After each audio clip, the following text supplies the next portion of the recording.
இன்னைக்கு அறிவாலயம் பக்கம் யாராச்சும் போஸ்ட்மேன் போனா கூட எனக்கு அவங்களுக்கு ஒரு சீட் கொடுக்குறாங்க. இந்த காங்கிரஸ்காரங்க தேவையில்லாம இன்னைக்கு காங்கிரஸ்காரங்க கரூர்லயும் பார்த்தோம், கேஸ் சிலிண்டரை வைத்து ஆர்ப்பாட்டம் பண்ணக்கூடிய ஒரு காங்கிரஸ்காரங்க வீட்டுல கேஸ் சிலிண்டர் நேரம் சொன்னாங்க.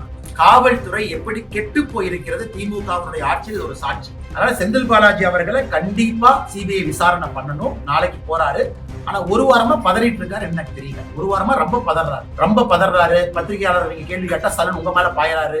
பாரதிய ஜனதா கட்சியின் சார்பாக கரூர் மாவட்டத்தினுடைய தலைவர் அண்ணன் வி செந்தில்நாதன் அவர்கள் தலைமையில கரூர் மாவட்டத்தினுடைய மாவட்ட பொறுப்பில் இருக்கக்கூடிய தலைவர்கள் எல்லாம் இங்கே அனைத்து இந்திய அண்ணா திராவிட முன்னேற்ற கழகத்தினுடைய கரூர் மாவட்டத்தினுடைய தலைமை அலுவலகத்திற்கு வந்து இந்த மாவட்டத்தினுடைய மாவட்ட செயலராக இருக்கக்கூடிய முன்னாள் அமைச்சர் நம்முடைய அன்பை எல்லாம் பெற்றிருக்கக்கூடிய அண்ணன் எம்.ஆர். விஜயபாஸ்கர் அவர்கள் முன்னிலையில அனைத்து இந்திய அண்ணா திராவிட முன்னேற்ற கழகத்தினுடைய நிர்வாகிகள் மாவட்ட பொறுப்பில் இருக்கக்கூடிய நிர்வாகிகள் சந்திச்சு, நேற்று உங்களுக்கு தெரியும் மாடல் கோட் ஆஃப் கான்டாக்ட் வந்திருக்கு.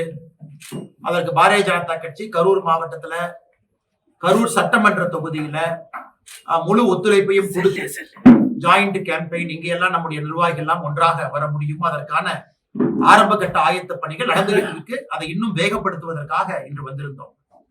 நமக்கு தெரியும் கரூர் மாவட்டத்தை பொறுத்தவரை எப்பொழுதுமே இதற்கு முன்பு அமைச்சராகவும் இருந்து பதவியில் இருந்தாலும் இல்லாட்டியும் தொடர்ந்து மக்களுக்கு ஒரு சட்டமன்ற உறுப்பினர் செய்யக்கூடிய எல்லா பணியும் அண்ணன் எம்.ஆர். விஜயபாஸ்கர் அவர்கள் தொடர்ந்து செஞ்சுக்கிட்டு வர்றாங்க.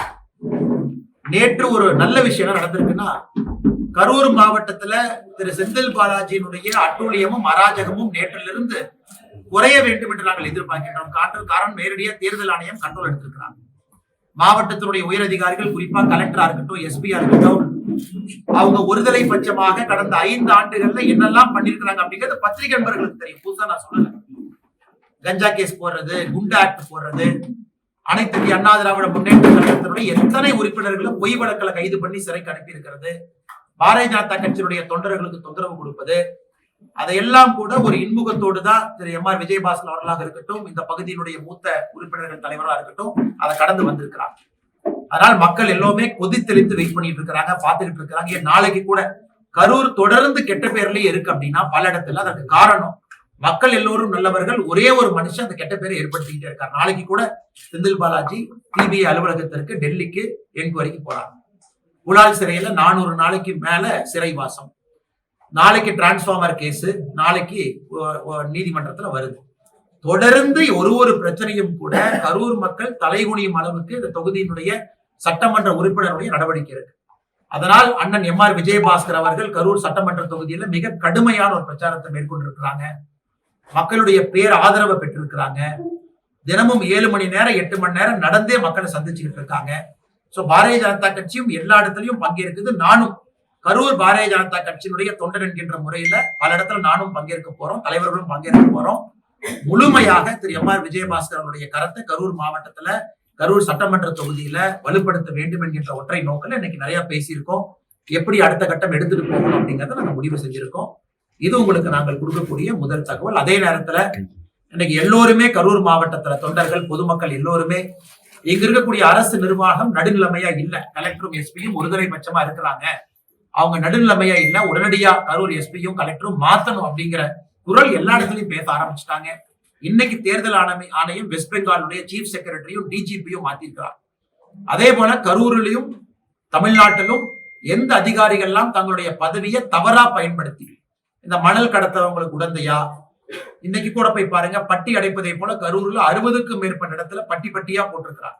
பட்டிக்கு வெளியே சும்மா முத்து மெஸ் அந்த மெஸ்ன்னு பேர் எழுதி பொங்கல் 10 ரூபா, வடை 5 ரூபான்னு எழுதி மக்களை அடைத்து வைப்பதற்கான எல்லா முயற்சியும் இப்ப எடுக்க ஆரம்பிச்சிட்டாங்க. அதையும் அண்ணன் எம்.ஆர். விஜயபாஸ்கர் அவர்கள் தேர்தல் ஆணையத்துக்கு நேரடியாக கொண்டு போயிருக்காங்க. கரூர் மாவட்டத்தினுடைய பாரதிய ஜனதா கட்சி தலைவர் செந்தில்நாதன் அவர்கள் தேர்தல் ஆணையத்துக்கு நேரடியாக கொண்டு போயிருக்கிறாங்க.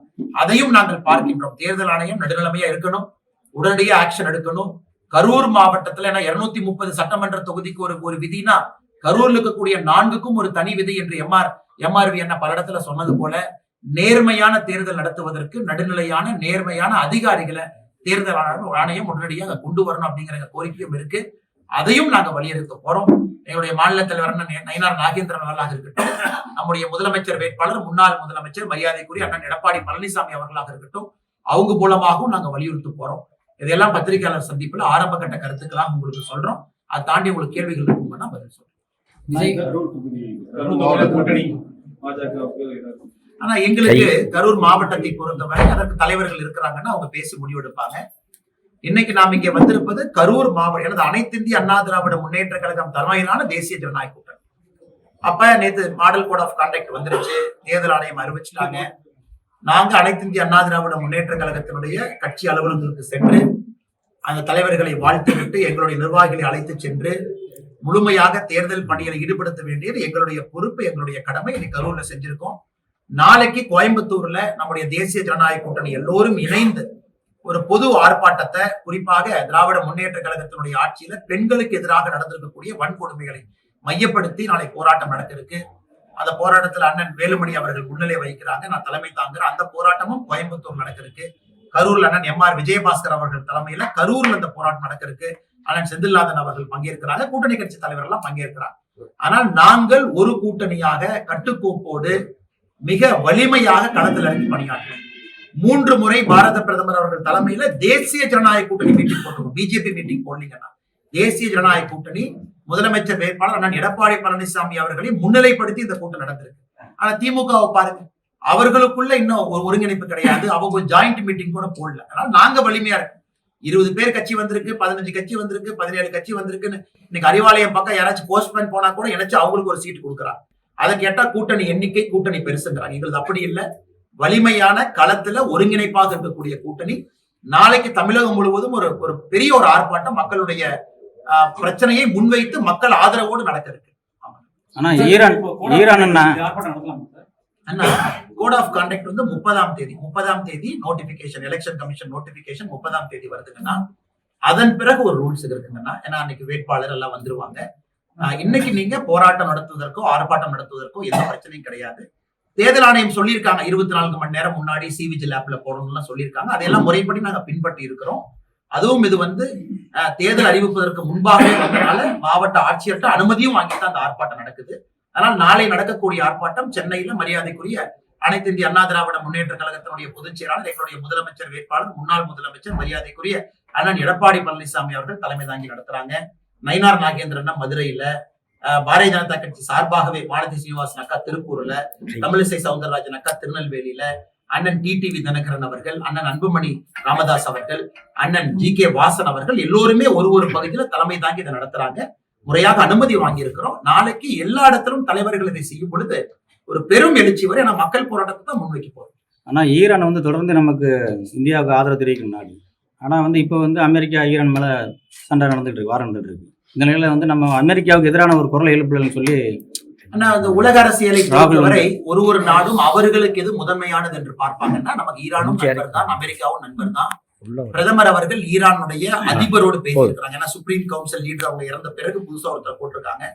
ஈரான் அதிபர்கிட்ட நம்முடைய பிரதமர் பேசியிருக்காங்க. ஈரானுடைய வெளியுறவுத்துறை அமைச்சர்கிட்ட நம்முடைய வெளியுறவுத்துறை அமைச்சர் பேசியிருக்கிறாங்க. எனக்கு ஈரான் வந்து இந்தியா பிளாக்ல இருக்கக்கூடிய ஆயில் டேங்கர் அலோவ் பண்றாங்க. நேத்துல இருந்து ஆயில் டேங்கர்லாம் வர ஆரம்பிச்சிருச்சு. அதனால எந்தவித பிரச்சனையும் நம்ம பார்க்கல. ஏன்னா உக்ரைன் ரஷ்யா சண்டை போடும் பொழுதும் கூட நாம் எடுத்த ஸ்டாண்டு உலக நாடுகள் எல்லாரும் பாராட்டினாங்க. இன்னைக்கும் ஈரானை பொறுத்தவரை அமைதி வேண்டும் என்று பிரதமர் சொல்லி இருக்கின்றார்கள். இந்த காங்கிரஸ்காரங்க தேவையில்லாம, இன்னைக்கு காங்கிரஸ்காரங்க கரூர்லயும் பார்த்தோம், கேஸ் சிலிண்டரை வைத்து ஆர்ப்பாட்டம் பண்ணக்கூடிய ஒரு காங்கிரஸ்காரங்க வீட்டுல கேஸ் சிலிண்டர் யாராவது சொன்னாங்களா? எல்லா காங்கிரஸ் கட்சியாக இருந்தாலும் LPG புக் பண்ணி 2.5 daysல டெலிவரி வந்துடும் மேக்சிமம். ரூரலுக்கும் அர்பனுக்கும் வேற டைம் கொடுத்திருக்கோம். யாருக்கும் தட்டுப்பாடு கிடையாது. கமர்ஷியல் சிலிண்டர் 2 நாள் இருந்த பிரச்சனையும் இன்னைக்கு சரியாயிடுச்சு. நீங்க ஹோட்டல் போய் பாருங்க, எந்த ஹோட்டல்லையும் பிரச்சனை இல்லை. அதனால இல்லாத பிரச்சனை, அவங்க 5 ஆண்டு காலமாக செய்திருக்கக்கூடிய சாதனையை சொல்ல தெரியாம பொய்யான விஷயத்தை சொல்லி பிரச்சாரம் பண்றாங்க. அதுவும் தோற்றுவிட்டது. தேர்தல் ஆணையம் தமிழக அளவுல அங்கங்க சிறப்பா செயல்பட்டு கரூர் மாவட்டம் மட்டும் மெத்தன கரெக்டுங்கன்னா, அது வந்து MR விஜயபாஸ்கர் அண்ணனை பொறுத்தவரை எனக்கு நீங்க பாருங்க, எங்கேயும் இல்லாத அநியாயத்தை இவர் படம் பிடிச்சு காட்டுறாரு. 60 இடத்திற்கு மேல பட்டி போட்டிருக்காங்க. 60 இடத்தையும் டாக்குமெண்ட் பண்ணிருக்காரு. 60 இடத்தையும் புகைப்படம் எடுத்து பட்டி போட்டு, எப்படி ஈரோடு கிழக்கு தேர்தல்ல, இதற்கு முன்பு கரூர் பாராளுமன்ற தேர்தல்ல, இதற்கு முன்பு கரூர் சட்டமன்ற தேர்தல்ல எப்படி மக்களை பட்டியல் அடைத்து வைத்தார்களோ அதே போல அடைத்து வைப்பதற்கான ஆயத்த பணி 70 இடத்துல போட்டிருக்காங்க. 70 இடம் கிட்டத்தட்ட.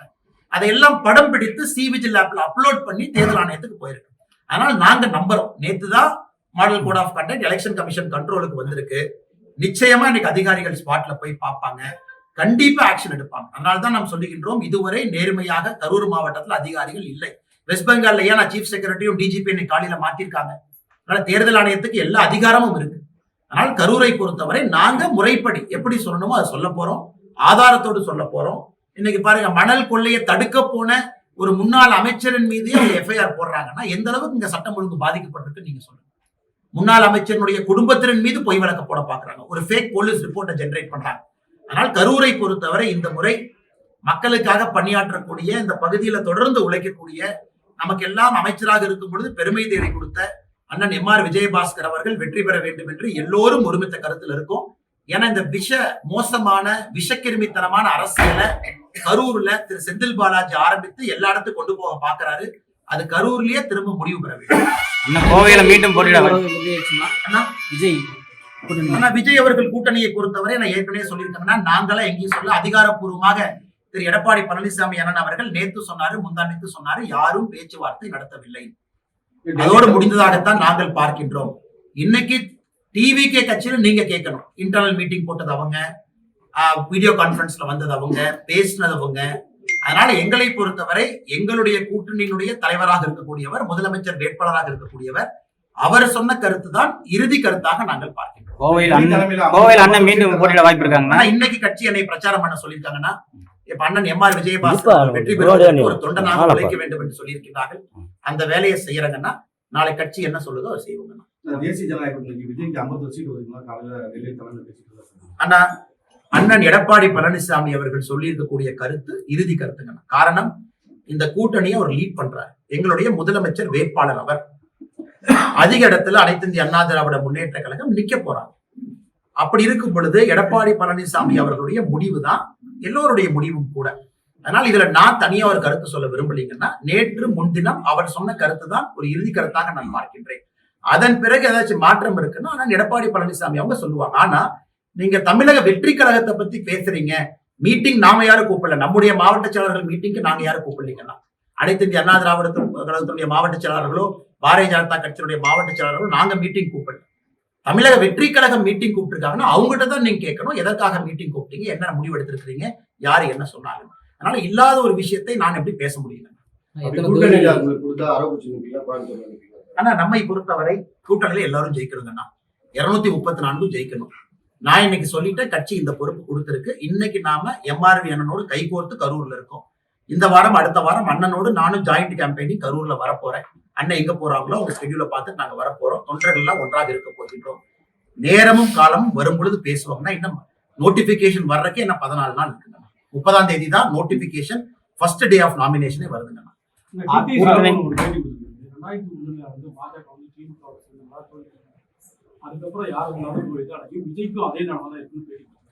அண்ணன் பேட்டி பார்த்தாங்கன்னா அண்ணன் அப்படி சொல்லிங்கன்னா, அதாவது திரு டிடிவி அண்ணனுடைய கருத்து என்னன்னா,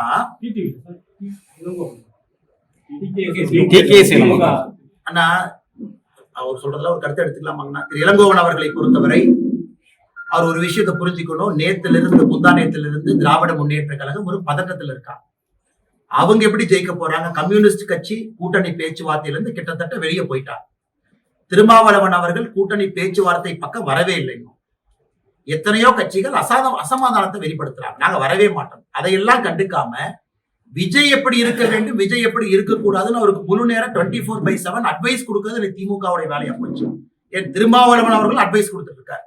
4 நாளைக்கு முன்னாடி திருமாவளவன் அவர்களை பொறுத்தவரை விஜய் RSS ஆள். நேத்து திருமாவளவன் அவர்களை பொறுத்தவரை விஜய் இந்த கூட்டணிக்கு வரக்கூடாது.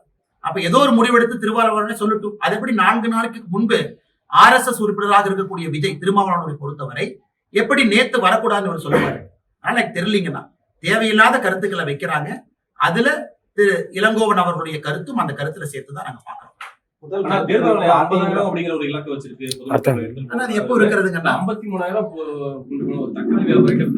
இதுல கொஞ்சம் நிறைய பேத்துக்கு இதுல பிரச்சனை வர்றது கொஞ்சம் கஷ்டம் தாங்கன்னா பாவம். உதாரணத்துக்கு நேத்து கூட யாரோ என்கிட்ட கேட்கும் போது நானே சொன்னேன் 49,000 ரூபாய் கொண்டு போங்க. ஏன்னா இதை மாட்டி அவங்க நம்மளை விட்டா கூட அந்த ப்ரொசீஜர் நம்மளே கிட்டத்தட்ட 6-7 மணி நேரம் பண்ணி போடுறாங்க. இவங்ககிட்ட போய் கொடுத்து பேங்க்ல வித்ட்ரா பண்ண சலான கொடுத்துன்னு.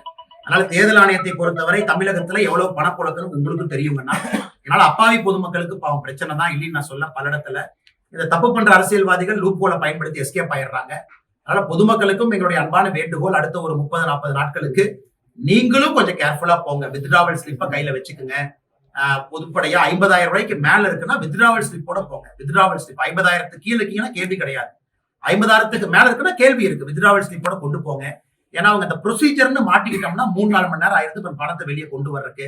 நிறைய பேர் இந்த குறிப்பா கரூர் பகுதியில் ஆட்டு வியாபாரம் பண்றவங்க, ஆடு வைக்கிறவங்க, நீங்க சொன்ன மாதிரி தக்காளி வியாபாரம் பண்றவங்க, பலசரக்கு கடையை வச்சிருக்கவங்க 1 லட்சம் 2 லட்சம் 5 லட்சம்னா நீங்க சாதாரணமா கொண்டு போறாங்க வியாபாரிகள். அதனால கொஞ்சம் நீங்க அந்த நேரத்துல கொஞ்சம் கவனத்தோடு போங்க. ஏன்னா அது தேர்தல் ஆணையம் மாநில அரசை தாண்டி இருக்கக்கூடியது. மாட்டிக்கிட்டோம்னா ப்ரொசீஜர்ல எல்லாத்துக்கும் பிரச்சனை தான் அப்படிங்கிற தாழ்மையான கருத்தை இந்த நேரத்துல பதிவு செய்யும். கரூர் எம்பி ஜோதிமணி என்ன சொல்றாங்கன்னா, பாஜக கைப்பாவையாக தேர்தல் ஆணையம் செயல்படுது. பாஜக கைப்பாவையாங்கன்னா அவங்க சொல்ற கருத்துக்கு நான் எடுத்துக்கிறேன். 2021 எம்சிசிக்கு வந்ததுக்கும் ஓட்டு போடுற நாளுக்கும் 36 நாள். என்னைக்கு தேர்தல் அறிவிச்சாங்களோ அன்னையிலிருந்து ஓட்டு போடுற நாள் 36 நாள். நேற்று தேர்தல் அறிவித்ததற்கும் ஓட்டு போடுற நாளுக்கும் 36 நாள். சோ எந்த மாற்றம் இல்லையே. 2021 அறிவிச்ச அதே 36 நாள் தான் கொடுத்திருக்கிறாங்க. புதுச்சேரி வேறு மாநிலத்திற்கு அவங்க சிஆர்பிஎஃப் போர்ஸை மூவ் பண்ணணும். வெஸ்ட் பெங்கால் 7 ஃபேஸ் இருந்த வெஸ்ட் பெங்கால் 2 ஃபேஸா மாறி இருக்கு. அது இந்தியால பாராட்டப்பட வேண்டிய ஒரு விஷயம். திரிணாமுல் காங்கிரஸ் தான் 2 ஃபேஸ் கேட்டாங்க. பாரதிய ஜனதா கட்சியும் 2 ஃபேஸ் கேட்டாங்க. தலைமை தேர்தல் ஆணையர் கால்கட்டா போயிருந்த பொழுது மம்தா பானர்ஜி அவர்கள் கட்சியிலேயே வந்து 2 ஃபேஸ் தான் கேட்டாங்க. பாரதிய ஜனதா கட்சியும் 2 ஃபேஸ் கேட்டுச்சு. அதனால எல்லோருக்கும் சந்தோஷம். வெஸ்ட் பெங்காலை பொறுத்த வரைக்கும் 2 ஃபேஸ். இந்த ஜோதிமணி அவர்களுக்கு என்ன பிரச்சனை? ஏன் பதட்டப்படுறாங்க? ஏன் பயப்படுறாங்க? ஏன் தேர்தலுடைய தோல்வி பயம் இப்பவே அவங்களுக்கு தெரியுது. அதனால் தமிழகத்தை பொறுத்தவரை போன முறை கொடுத்த அதே 36 நாள் இந்த முறையும் கொடுத்திருக்கிறார். போன முறையும் நமக்கு 13-14 நாள் கேப் இருந்துச்சு நோட்டிபிகேஷனுக்கு. இந்த முறையும் 13-14 நாள் இருக்கு. எந்த தவறும் இல்லையே. தேர்தல் ஆணையத்தை பொறுத்தவரை எல்லோருக்குமே தெரியும். தேர்தல் நோட்டிபிகேஷனே 15-16 வரன்னு தெரிஞ்சனாலதான் டிஎம்கே அவங்க மாநாடே 9ஆம் தேதி போட்டாங்க. நாங்களும் எங்களுடைய மாநாடு 11ஆம் தேதி போட்டோம். தேசிய ஜனநாயக கூட்டணி மாநாடு அண்ணன் எடப்பாடி பழனிசாமி அவர்கள் பாரத பிரதமர் நரேந்திர மோடி ஐயாவுடைய தலைமையில. எல்லோருக்குமே தெரியும் அந்த டைம்ல தான் இது வரும். பேசிக்கா யூகிச்சுக்கலாம். எல்லாருக்குமே காமன் சென்ஸ் இருக்கு. அஸ்ஸாம்ல எல்லாமே. அதனால அவங்க சம்பந்தமே இல்லாம திமுக 9ஆம் தேதியே மாநாடு போட்டாங்க. இவங்க சொல்லியிருக்கலாமே. இதுவரை தமிழ்நாட்டுக்குள்ள ராகுல் காந்தி எட்டி பார்க்கல. தமிழக மக்கள் கேட்பாங்கல்ல, தேர்தல் அறிவித்த பிறகு மட்டும் ஒரு தலைவர் வந்தார்னா அந்த தலைவருக்கு என்ன அழகு? 2021 இருந்து எத்தனை முறை ராகுல் காந்தி தமிழ்நாட்டுக்கு வந்திருக்காங்க? தேர்தல் அறிவிச்ச பிறகு ஒருத்தர் வந்தாருன்னா அவர் பேர் டூரிஸ்ட், அவர் பேர் தலைவர் கிடையாது. தேர்தலுக்கு முன்பு வரணும், வேறு காலகட்டத்தில் வந்தா தான் அவங்க தலைவர். அது மோடி அவங்க பின்பற்றலாம். ராகுல் காந்தி அவர்களை பொறுத்தவரை ஒப்புக்கு சப்பானியா ஒரு 3 பிரச்சாரத்துக்கு வருவாங்க. அதை பற்றி பேசாத ஜோதிமணி அவர்கள் கரூர் நடக்கக்கூடிய அட்டூழியத்தை ஏன் பேச மாட்டாங்க? செந்தில் பாலாஜி செய்யக்கூடிய தவறை ஏன் பேச மாட்டாங்க? திரு எம்.ஆர். விஜயபாஸ்கர் அண்ணன் மீது செந்தில் பாலாஜி அட்டவழ்த்தக்கூடிய அட்டூழியத்தை பத்தி ஏன் பேச மாட்டாங்க? பாரதிய ஜனதா கட்சியினுடைய தலைவர்கள் மீது நடக்கக்கூடிய அதிகார துஷ்பிரயோகத்தை பத்தி ஏன் பேச மாட்டாங்க? ஏன்னா நேர்மையான தலைவர் அவங்க. இதெல்லாம் பேசியிருந்தாங்கன்னா ஜோதிமணி அக்காவை பாராட்டுறேன். எதுவுமே பேசாம எலெக்ஷன் கமிஷன் பிஜேபியினுடைய கைப்பாவை என்று சொல்வது எப்படி ஏத்துக்க முடியுங்க? கோவையில எஸ்பி மேல பாலியல் தொடர்பா கேஸ் போடுறாங்க. அண்ணா நல்ல பேர் அதை கேட்டீங்கன்னா அண்ணா இது எவ்வளவு கேவலமான செயல்னாங்கன்னா, அக்டோபர், நவம்பர், டிசம்பர், ஜனவரி 2025 அக்டோபர்ல ஃபர்ஸ்ட் அந்த காவல்துறை பெண்மணி 45 வயது ஆகக்கூடிய சகோதரி மீது பாலியல் வன்கொடுமை அக்டோபர் 2025 நடக்குது. நவம்பர்ல நடக்குது, டிசம்பர்ல நடக்குது, ஜனவரி 2026 நடக்குது. அதுக்கப்புறம் அவங்க கம்ப்ளைண்ட் கொடுக்குறாங்க. அதுக்கப்புறம் காவல்துறை டிஐஜி தலைமையில ஒரு இன்டர்னல் குழு போட்டு அவங்க விசாரிச்சு பிப்ரவரி 12ஆம் தேதி அந்த எஸ்பிய பணியிடை நீக்கம் செய்யறாங்க. எப்பனா பிப்ரவரி 12 பணி நீக்கம் செய்யறாங்க. ஒரு காவல்துறை பெண்மணியின் மீது தன்னுடைய அறையில அபிஷியல் ரூம்ல கை வைத்த ஒரு எஸ்பிய அக்டோபர், நவம்பர், டிசம்பர், ஜனவரி, அதுக்கப்புறம் இன்டர்னல் கம்ப்ளைண்ட், அதுக்கப்புறம் பிப்ரவரி 12 சஸ்பென்ஷன், மார்ச் 12ஆம் தேதி இந்த அம்மா அவர் மீது எந்த நடவடிக்கையும் எடுக்கவில்லை என்று சொல்லி இந்த 45 வயதான நம்முடைய சகோதரி காவல்துறையில் இருக்கிறவங்க மார்ச் 12 போய் அவங்க போலீஸ் ஸ்டேஷன்ல கம்ப்ளைண்ட் கொடுத்ததுக்கு அப்புறம் ஆக்ஷன் எடுக்கிறாங்க. தமிழக காவல்துறை திமுக ஆட்சியில் எவ்வளவு கெட்டு போயிருக்குங்கிறது இது ஒரு உதாரணம். உங்களுக்கு அந்த அம்மா கம்ப்ளைண்ட் கொடுத்துறாங்கன்னா நேரா நீங்க போலீஸ் அனுப்ப வேண்டியதானே. இன்னைக்கு தனிநபர் எத்தனை பேருக்கு வீட்டுக்கு போலீஸ் அனுப்புறீங்க? கரூர்ல செந்தில் பாலாஜி மாதிரி ஒரு ஆள் அதிமுக யாராச்சும் தும்புனா, திமுக பாஜக யாராச்சும் தும்புனா வீட்டுக்கு போலீஸ் வர்றாங்க. அக்டோபர்ல அனுப்பல, நவம்பர்ல அனுப்பல, டிசம்பர்ல அனுப்பல, ஜனவரியில் அனுப்பல, பிப்ரவரி 12ஆம் தேதி அவர் மீது குற்றம் நிரூபணம் ஆயிருச்சு. அவரை சஸ்பெண்ட் பண்ணும் டிஐஜி இன்டர்னல் ரிப்போர்ட் கொடுத்து சஸ்பெண்ட் பண்றாங்க. அப்பவும் போலீஸ் அனுப்பல. அப்ப பிப்ரவரி ஃபுல் எஸ்கேப் ஆனவரு மார்ச் 12ஆம் தேதி தான் கைது பண்றாங்க. 12ஆம் தேதிக்கு மேலேனா காவல்துறை எப்படி கெட்டு போயிருக்கிறது திமுகவினுடைய ஆட்சியில் ஒரு சாட்சி. அதனால் சம்பந்தப்பட்ட உயரதிகாரிகள் மீது நடவடிக்கை எடுக்கணும் அப்படிங்கிறது எங்களுடைய வாதம். இதுல யாரெல்லாம் இன்ஃபர்மேஷன் தெரிஞ்சு ஆக்ஷன் எடுக்காம வெறும் ப்ரொசீஜரல் சஸ்பென்ஷன் போனாங்களோ அவர்களின் மீதும் தவறு இருக்கு. உங்க போலீஸ் இலாக்கால இருக்கக்கூடிய ஒரு பெண்மணியை உங்களால ப்ரொடெக்ட் பண்ண முடியலன்னா சாதாரண பொதுமக்கள் எங்க நீங்க ப்ரொடெக்ட் பண்ண போறீங்க? ஏன்னா தமிழக மக்களுக்கு சொல்லவே இல்லைங்கண்ணா. ஏதோ அந்த அம்மா காவல்துறைக்கு போனாங்க, கம்ப்ளைண்ட் கொடுத்தாங்க, ஆக்ஷன் எடுத்தாங்க. யாருக்குமே தெரியாது அக்டோபர்ல நடந்த பாலியல் வன்கொடுமைய அந்த அம்மா ஜனவரியில கம்ப்ளைண்ட் கொடுத்தாங்க. அது பிப்ரவரியில நிரூபணம் ஆகியும் கூட நடவடிக்கை எடுக்காம அந்த எஸ்பிய தமிழ்நாடு அரசு காப்பாத்தி இருக்கு. ஏன்னா இந்த துறையினுடைய அமைச்சராக இருக்கக்கூடிய உள்துறை அமைச்சராக இருக்கக்கூடிய ஸ்டாலினுக்கு இதெல்லாம் தெரியாதாங்கண்ணா. ஸ்டாலின் ஐயாக்கு இதெல்லாம் பொதுமக்கள் பார்க்கணும். இது போன்ற பல காரணங்களுக்காக தேசிய ஜனநாயக கூட்டணிக்கு நீங்கள் வாக்களிக்க வேண்டும் என்கின்ற அன்பான வேண்டுகோளை இந்த நேரத்தில் வைக்கிறேன். முன்னாள் சட்டமன்ற உறுப்பினர் செந்தில் பாலாஜி சொல்லியிருக்காரு, இந்த 41 பேர் உயிரிழந்து எனக்கு மட்டும் சம்மன் அனுப்பியிருக்காங்க. அந்த நேரத்துல அனைத்து கட்சி நிர்வாகிகள் முக்கிய நிர்வாகிகள் பார்த்தாங்க, அவங்களுக்கு அனுப்ப. கரூர்ல நான் உண்மையை சொல்றேங்க, 41 அப்பாவி பொதுமக்கள் இறந்த பிறகு கரூர் மாவட்டத்தினுடைய மருத்துவமனைக்கு எந்த விளம்பரமும் ஆடம்பரமும் செய்யாம முதல்ல உதவிக்கு போனவர் என் பக்கத்துல எம்ஆர் விஜயபாஸ்கர் உட்கார்ந்துருக்கார். அவர் ஆபீஸ்ல இருந்து பேசுறதுக்காக நான் சொல்றேன். உடனடியா போன பாரதிய ஜனதா கட்சியினுடைய தலைவர் தொண்டர்கள் இங்க இருக்கிறார். உடனடியா போனவர் செந்தில் பாலாஜி எப்படி வந்தாரு? 10 ஆம்புலன்ஸ் எடுத்துக்கிட்டு திமுக மருத்துவ அணி அப்படின்னு போஸ்ட் அடிச்சு ஒட்டிக்கிட்டு வந்து போட்டோ எடுத்து ஹாஸ்பிட்டல் போறதெல்லாம் லைவ் கவரேஜ் பண்ணி நடக்க நான் தான் ஃபர்ஸ்ட் போனேன்னு சொல்லி விடிய முதலமைச்சரை கூட்டிட்டு வந்து இன்னைக்கு நீங்க பாருங்க, தூத்துக்குடி விளாத்தி குளத்துல அந்த சகோதரியினுடைய போஸ்ட்மார்ட்டம் ரிப்போர்ட் இன்னும் நமக்கு வரல. இந்த போஸ்ட்மார்ட்டம் பண்ணாங்க, முழுசா பண்ணல, எப்படி பண்ணல, இப்படி பண்ணல, இன்னும் வரல. ஆனா ஒரே நாள்ல நள்ளிரவுல அண்ணன் எடப்பாடி பழனிசாமி அவர்கள் காலையில எம்ஆர் விஜயபாஸ்கர் அவர்கள் காலையில கூட்டிட்டு வர்றாங்க. கொஞ்ச நேரத்துல செந்தில்நாதன் அண்ணன் என்னை கூட்டிட்டு வர்றாங்க. அதுக்கு முன்னாடி ஒருத்தருடைய சடலம் இருக்கக்கூடாது என்பதற்காக விடிய உடல் கூராய்வு செய்து 3:30 மணி 4 மணிக்கு எல்லாத்தையும் கூட்டிட்டு போயிட்டு துபாயில இருந்து பிரைவேட் ஜெட்ல உதயநிதி வந்தார். உதயநிதி எங்க இருந்து வந்தாருன்னா துபாயில இருந்து பிரைவேட் ஜெட்ல வந்தாரு. திரும்ப அதே பிரைவேட் ஜெட்ல துபாய்க்கு போனாரு.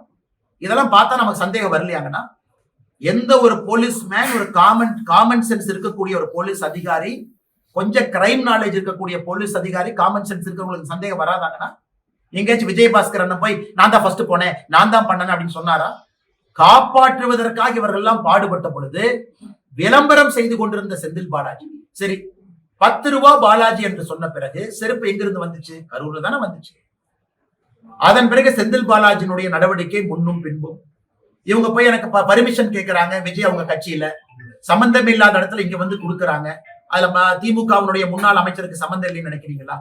அதனால செந்தில் பாலாஜி அவர்களை கண்டிப்பா சிபிஐ விசாரணை பண்ணணும். நாளைக்கு போறாரு. ஆனா ஒரு வாரமா பதறிட்டு இருக்காரு, எனக்கு தெரியல. ஒரு வாரமா ரொம்ப பதறாரு. பத்திரிகையாளர் நீங்க கேள்வி கேட்டா சலன் உங்க மேல பாயறாரு. நீங்க ஏதாச்சும் இந்த மாதிரி கேள்வி கேட்டா மூஞ்சியை ஒரு மாதிரி வச்சுக்கிறாரு. அதனால சிபிஐ விசாரணைக்கு போயிட்டு வரட்டும், உண்மை வெளியே வரட்டும். முதல் கருத்து கணிப்பு அதிமுக வெற்றி பெறும். ஆனா சரியான கருத்து கணிப்பு. ஏன்னா அந்த மேட்ரிஸ் போல் அவங்க பீகார்ல ரொம்ப அக்யூரேட்டா ப்ரெடிக்ட் பண்ணாங்க. ஆனா பீகார் எலெக்ஷனை பொறுத்த வரைக்கும் ப்ரெடிக்ட் பண்ணவங்க எல்லாமே தவறு. ஆனா பீகார்ல லேண்ட்ஸ்லைடு வின். சோ இவங்க நமக்கு 160 to 175 அப்படின்னு அந்த மேட்ரிஸ் போல் பீகார்ல என்டிஏ கொடுத்தாங்க. இன்னைக்கு அவர்களுடைய கருத்து கணிப்பு, ஆனா இது ஒரு ட்ரெண்ட் தான், இது ஒரு இண்டிகேட்டர் தான். அதிமுகவிற்கு என்டிஏவுக்கு எல்லோரும் சேர்ந்த கூட்டணிக்கு 114 இருந்து 127 கொடுத்துட்டாங்கன்னா அது ட்ரெண்ட், அப்வர்ட் ட்ரெண்டா கொடுத்துருக்காங்க. அதனால நிச்சயமாக நம்பர் இன்னும் மேலதான் போய் முடியுங்கன்னா, ஏன்னா இந்த கருத்து கணிப்பு நிச்சயமான, இதுக்கு முன்னாடி சொன்னீங்க சி ஓட்டர் சர்வே, முதலமைச்சர் இந்தியனுடைய சர்வேக்கு போனாங்க. இப்ப விஜயபாஸ்கரன் கூட மேல கூட்டத்துல பேசினாங்க. இந்த பாதி சர்வேவை நம்பாதீங்க. சி ஓட்டர் சர்வே, முதலமைச்சர் ஸ்டாலின் ஐயா சொல்றாரு, சி ஓட்டர் பாத்தீங்களா, நமக்கு 45% கொடுத்திருக்காங்க பாத்தீங்களா? சி ஓட்டர்ல மொத்தமா பங்கேற்றவங்களே 5000 பேர். தமிழ்நாட்டுல 5,65,00,000 பேர் இருக்கக்கூடிய ஒரு தமிழகத்துல 5000 பேர்த்த சர்வே எடுத்து சி ஓட்டர் போடுறான் இந்திய டுடேல. அது ஒரு சர்வே நம்பிக்கிட்டு ஸ்டாலின் ஐயா அதை போய் உட்கார்ந்து இந்தியனுடைய கான்க்ளேவ்ல பேசுறாரு. 5000 பேர் கொடுத்தா, அதுல பாதி பேர் ஆன்லைன்ல கொடுத்தான். அதனால தமிழகத்துல இன்னைக்கு வந்திருக்கக்கூடிய சர்வே ஒரு நம்பகத்தன்மை வாய்ந்தது. காரணம், இதற்கு முந்தைய சர்வே வந்த மாதிரி இது ஒரு ட்ரெண்ட் மட்டும்தான். இது கண்டிப்பா ஒரு அப்வர்ட்ல போய் தான் நிற்கும். இது ஒரு ட்ரெண்ட் மேல போகுதுன்னு காட்டுது. நிச்சயமா ஒரு மிகப்பெரிய வெற்றி நமக்கு கிடைக்கும். அதனுடைய ஆரம்ப கட்ட சர்வேவாகத்தான் அதை நான் பார்க்கிறேன். Thank you.